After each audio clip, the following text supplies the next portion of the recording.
सर्वेभ्यः नमो नमः। अहम मोनिका तालियान। आज की वीडियो में हम अपनी कक्षा 7 की अमृतम पुस्तक के 11वें पाठ का बुक वर्क करेंगे। इससे पहले वीडियो में मैं आपको ये पाठ समझा चुकी हूँ, आप उस वीडियो को भी देख लीजिए। प्रश्न संख्या 1 है, शुद्धम विकल्पम चित्वा उत्तरत। शुद्ध विकल्प चुनकर उत्तर दीजिए। यहाँ पर इन्होंने जो प्रश्न किए हैं, इन सभी प्रश्नों के उत्तर आपको अपने पाठ के अनुसार देने हैं और आपको सही विकल्प चुनकर अपने रिक्त स्थान में भरना है। कस्याम स्नानम पुण्यदायकम मन्यते। किसमें स्नान को पुण्यदायक मानते हैं? इसका सही विकल्प है गंगायाम, यानी कि गंगा में। कहाँ नरपहा विष्णु प्रार्थयत। कौन राजा विष्णु को प्रार्थना करते हैं? इसका सही विकल्प है भगीरथा, यानी कि भगीरथ। शंकर जटा भी निर्गता गंगा कस्य आश्रम प्राप्ता। शंकर की जटाओं से निकलकर गंगा किसके आश्रम को प्राप्त हुई? इसका सही उत्तर है जहानो, यानी कि महर्षि जहानो के आश्रम को। संप्रति कस्याः अस्तित्वं संकटग्रस्तम वर्तते। आजकल किसका अस्तित्व संकटग्रस्त, यानी कि संकट में वर्तते है? इसका सही उत्तर है गंगायाः, यानी कि गंगा का। प्रदूषणेन गंगायाः का क्षीणा जाता। प्रदूषण से गंगा का क्या क्षीण या नष्ट हो रहा है? इसका सही उत्तर है प्राण शक्ति। इस प्रकार आप अपने पाठ को पढ़ने के बाद ऐसे प्रश्नों के उत्तर स्वयं भी कर सकते हैं। प्रश्न संख्या 2 है, पूर्ण वाक्येन उत्तरत। पूरे वाक्य में उत्तर दीजिए। यहाँ पर जो आपके इन्होंने प्रश्न दिए हैं, इनके उत्तर आपको पूर्ण वाक्य में लिखने हैं। उत्तर का स्थान कम था तो मैंने आपका यहाँ पे 2 लाइन बनाकर आपके एक प्रश्न का उत्तर लिखा हुआ है। तो आप मेरे शब्दों पर ध्यान देंगे कि आपके किस प्रश्न का उत्तर मैं कहाँ तक बता रही हूँ। गंगा कई नाम भी प्रसिद्धा वर्तते। गंगा कौन से नामों से प्रसिद्ध है? इसका सही उत्तर है गंगा भगीरथी, सुर नदी, देव नदी, जाह्नवी, तिरुपतगा, विष्णु नदी इत्यादि भी अनेकई नाम भी प्रसिद्धा वर्तते। गंगा भगीरथी, सुर नदी, देव नदी, जाह्नवी, तिरुपतगा, विष्णु नदी इस प्रकार के बहुत सारे नामों से प्रसिद्ध है। यहाँ तक आपके पहले प्रश्न का उत्तर है। गंगा तटे कानि प्रसिद्धानि तीर्थानि सन्ति। गंगा किनारे कौन से प्रसिद्ध तीर्थ हैं? इसका सही उत्तर है गंगा तटे ऋषिकेशः, हरिद्वारम, प्रयाग, काशी इत्यादीनि अनेकानि प्रसिद्धानि तीर्थानि सन्ति। गंगा किनारे ऋषिकेश, हरिद्वार, प्रयाग, काशी इस प्रकार के अनेकानि बहुत सारे प्रसिद्ध तीर्थ हैं। आपके दूसरे वाले प्रश्न का उत्तर यहाँ तक लिखा हुआ है। भागीरथी कथम सागरम प्रति स्थितवती। भागीरथी कैसे सागर की ओर प्रस्थान करती है? इसका उत्तर है भागीरथी भागीरथ प्रार्थनया तत्पूर्व जनान पावयति सागरम प्रति परिस्थितवती। भागीरथी भगीरथ की प्रार्थना से उनके पूर्वजों को पावित, यानी कि पावन करते हुए सागर की ओर प्रस्थान करती है। अधुना देव नद्याः अस्तित्वं कथम संकटग्रस्तम जातम। आजकल देव नदी का अस्तित्व कैसे संकटग्रस्त हो गया है? इसका उत्तर है अधुना देव नद्याः अस्तित्वं पर्यावरणस्य प्रदूषणेन संकटग्रस्तम जातम। आजकल देव नदी का अस्तित्व पर्यावरण के प्रदूषण से संकटग्रस्त हो गया है। गंगा कथम ब्रह्मकमंडलौ समाहिता अभूत। गंगा कैसे ब्रह्मकमंडल में समा गई थी? इसका उत्तर है गंगा विष्णु दक्षिण अंगुष्ठात् निस्सरता ब्रह्मकमंडलौ समाहिता अभूत। गंगा विष्णु के दक्षिण अंगूठे से निकलकर ब्रह्मकमंडल में समा गई थी। इस प्रकार आपके यह पूर्ण वाक्य वाले उत्तर पूर्ण होते हैं। यदि आपके शिक्षकगण किसी भी प्रश्न का उत्तर इन उत्तर से अलग कराते हैं तो आप अपने शिक्षकगण के अनुसार ही कीजिए। प्रश्न संख्या 3 है, रेखांकित पदानि आधृत्य प्रश्न निर्माणं कुरुत। रेखांकित पदों के आधार पर प्रश्न निर्माण कीजिए। यथा, जैसे इन्होंने समझाया है, गंगा भारतस्य पवित्रतमा नदी अस्ति। इस वाले वाक्य में भारतस्य आपका रेखांकित पद है, उसी को आधार मानकर आपको अपने इन सभी ऑप्शन में से सही पद को चुनते हुए इस वाक्य का प्रश्न निर्माण करना है। जो आपके प्रश्न निर्माण वाले प्रश्न होते हैं उसमें आपको ये ध्यान रखना होता है कि जो आपका रेखांकित पद है वह किस लिंग, किस वचन और किस विभक्ति का पद है। उसी के अनुसार आपको अपने किम सर्वनाम से लिंग, वचन और विभक्ति के अनुसार अपना पद चुनना है। जैसे भारतस्य आपका पुल्लिंग का षष्ठी विभक्ति एक वचन का पद है, तो आप इसके स्थान पर कस्य पद प्रयोग करेंगे। वाक्य होगा गंगा कस्य पवित्रतमा नदी अस्ति। इस प्रकार ही आपको शेष कार्य करना है। वह वाक्य है पुराणेषु अस्याः महत्वम् अनेकै प्रकारै वर्णितम् अस्ति। पुराणेषु आपका रेखांकित पद है, इसके स्थान पर आप केशु पद प्रयोग करेंगे, क्योंकि जो आपका पुराणेषु पद है यह आपका नपुंसक लिंग का सप्तमी विभक्ति बहुवचन का पद है। तो आप अपने किम सर्वनाम से नपुंसक लिंग से सप्तमी विभक्ति बहुवचन वाला पद लेंगे, जो है केशु। शेष पदों को आप उसी प्रकार लिख लेंगे। वाक्य हो जाएगा आपका केशु अस्याः महत्वम् अनेकै प्रकारै वर्णितम् अस्ति। यहाँ पर आप क्वेश्चन मार्क कर लीजिए, क्योंकि जो आपके प्रश्न वाले वाक्य होते हैं उसमें प्रश्नवाचक चिन्ह होता है।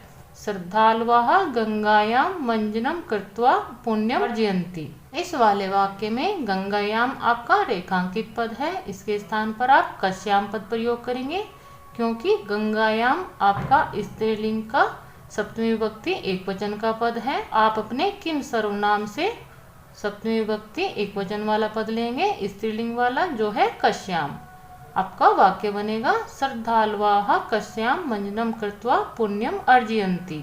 इसमें भी आप प्रश्नवाचक चिन्ह बना लीजिए। भागीरथ्याः तटे अनेकानि तीर्थानि सन्ति। इस वाले वाक्य में भागीरथ्या ये आपका रेखांकित पद है, यह आपका स्त्रीलिंग का षष्ठी विभक्ति एक वचन का पद है। तो आप अपने किम सर्वनाम से षष्ठी विभक्ति एक वचन वाला पद लेंगे, जो है आपका कस्याः। वाक्य बन जाएगा कस्याः तटे अनेकानि तीर्थानि सन्ति। इसमें भी आपका क्वेश्चन मार्क लगा हुआ है। अधुना अपि वयम अन्य नद्या वहत्रम भूभागम सिंचामः। यहाँ पर अन्य नद्या ये आपके दो रेखांकित पद हैं, लेकिन आप इसके स्थान पर कया पद प्रयोग करेंगे, क्योंकि जो अन्य आपका पद है यह विशेषण वाला पद है। इन दोनों में जो आपका मुख्य पद है वह आपका नद्या ही है। इसी के अनुसार आपको अपने किम सर्वनाम से स्त्रीलिंग में द्वितीय विभक्ति एक वचन वाला पद लेना है, कया। वाक्य बनेगा अधुना अपि वयम कया बृहत्तरम भूभागम सिंचामः। श्रद्धालवः दूरदेशेभ्यः एतेषु तीर्थेषु आगच्छन्ति। इस वाले वाक्य में श्रद्धालवः आपका रेखांकित पद है, यह आपका पुल्लिंग में प्रथम विभक्ति बहुवचन का पद है। तो आप अपने किम सर्वनाम से पुल्लिंग में प्रथम विभक्ति बहुवचन वाला पद लेंगे, जो है के। वाक्य होगा के दूरदेशेभ्यः एतेषु तीर्थेषु आगच्छन्ति। इसमें भी आप क्वेश्चन मार्क लगा लीजिए। इस प्रकार आप अपना प्रश्न निर्माण कर सकते हैं। प्रश्न निर्माण को समझाने के लिए मैंने एक प्रश्न निर्माण की वीडियो भी बनाई हुई है। आप चैनल की प्लेलिस्ट में ऑल क्लासेज जो संस्कृत व्याकरण है उसमें वह वीडियो देख सकते हैं। प्रश्न संख्या 4 है विशेषाणि विशेषैषः मेलयत। विशेषणों को विशेष्यों के साथ मिलाइए। का वाले भाग में आपके विशेषाणि विशेषण लिखे हुए हैं और इस वाले भाग में विशेष्याणि विशेष्य लिखे हुए हैं। जो आपके विशेषण होते हैं वह विशेष्य की विशेषता बताते हैं। विशेष्य आपके मुख्य पद या कर्ता होते हैं। दिव्या, दिव्या का मेल होगा आपका यहाँ वाले भाग के साथ देव नदी। प्रसिद्धा, प्रसिद्धा का मेल होगा चा वाले भाग के साथ कथा। मलिनेन, मलिनेन का मेल होगा आपका खा वाले भाग के साथ जलेन। भगवतः, भगवता का मेल होगा गा वाले भाग के साथ शंकरस्य। दिव्यै, दिव्यै का मेल होगा का वाले भाग के साथ दैव्यय नरपहा, नरपहा का मेल होगा घा वाले भाग के साथ भगीरथा। इस प्रकार आप अपने विशेषण और विशेष्य का मेल कर लीजिए। विशेषण और विशेष्य को समझाने के लिए भी मैंने आपकी एक वीडियो बनाई हुई है, आप चैनल में वह वीडियो भी देख सकते हैं। हो सकता है वह आपकी कक्षा की ना हो, लेकिन आपको विशेषण और विशेष्य समझने के लिए वह वीडियो बहुत सहायक होगी।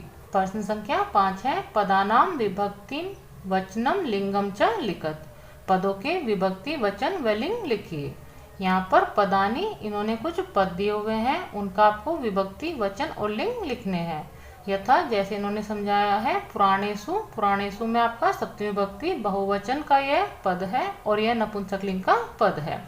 इनको आप समझ लीजिए। जटासु, जटासु में सप्तमी विभक्ति बहुवचन का पद है, स्त्रीलिंग का पद है। जहानो, जहानो आपका षष्ठी विभक्ति एक वचन पुल्लिंग का पद है। भूमे, भूमे भी आपका षष्ठी विभक्ति एक वचन और स्त्रीलिंग का पद है। मलिनेन, मलिनेन आपका तृतीय विभक्ति एक वचन में पुल्लिंग का पद है। भागीरथ्या, भागीरथ्या आपका षष्ठी विभक्ति एक वचन में स्त्रीलिंग का पद है। गंगाम, गंगाम आपका द्वितीय विभक्ति एक वचन में स्त्रीलिंग का पद है।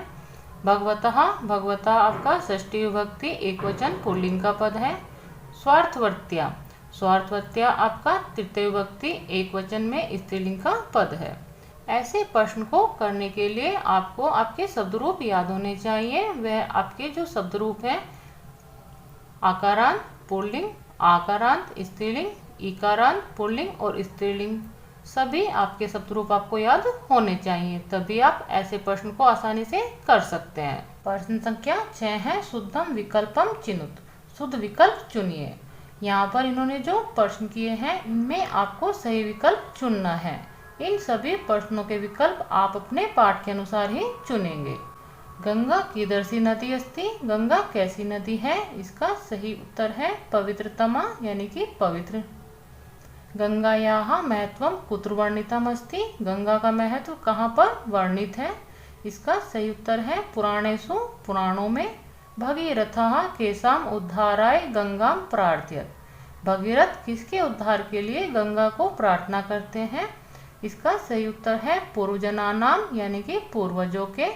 भारतस्य प्राणभूता नदी का, भारत की प्राणभूता नदी कौन सी है? इसका सही उत्तर है गंगा। संप्रति प्रदूषणेन गंगायाः किम संकटग्रस्तम जातम, आजकल प्रदूषण से गंगा का क्या संकटग्रस्त हुआ है? इसका सही उत्तर है अस्तित्वम, यानी कि अस्तित्व। प्रश्न संख्या 7 है, गंगायाः महत्वम इति विषये एकम लघुलेखम लिखत।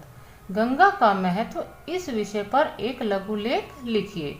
यह कार्य आपको स्वयं करना है।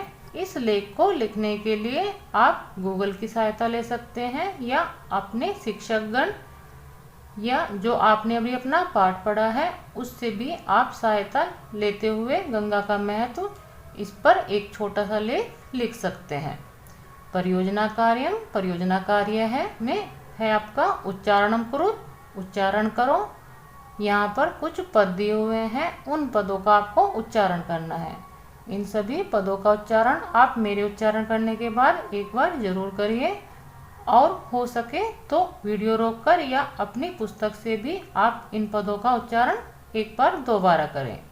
जाह्नवी, त्रिपतगा, भागीरथ्या, श्रद्धालवः, दक्षिण अंगुष्ठात् परस्थितवती, वृत्तरम, स्वार्थवर्त्या, झटित्येव, औदासनीयेन। इस प्रकार आप इनका उच्चारण कर लीजिए।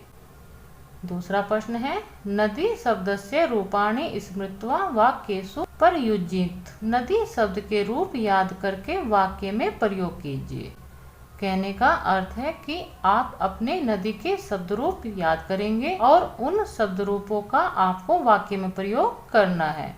आप 5 या 10 वाक्य बना लीजिए जिनमें आपके नदी शब्द का प्रयोग हो और अपने कारक चिन्ह के अनुसार आप अपने नदी के शब्द रूप का वहाँ पर प्रयोग कर सकते हैं। परियोजना कार्य आपको स्वयं करना है और प्रश्न संख्या 7 जो आपका लघु लेख है वह भी आपको स्वयं ही करना है। इस प्रकार ये आपका पाठ पूर्ण होता है। मिलते हैं अगले पाठ की वीडियो के साथ। सर्वेभ्यः नमो नमः।